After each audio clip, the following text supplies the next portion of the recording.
Welcome to PAS in the Classroom.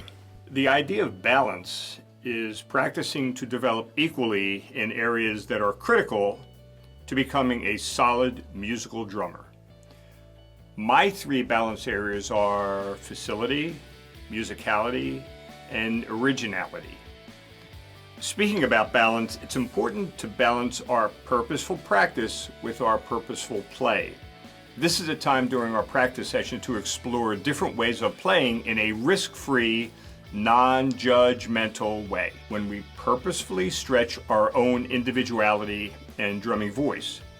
I sometimes call this what if or why not, where I try and knock down imaginary walls or self-built walls and rules to find different and creative ways to play.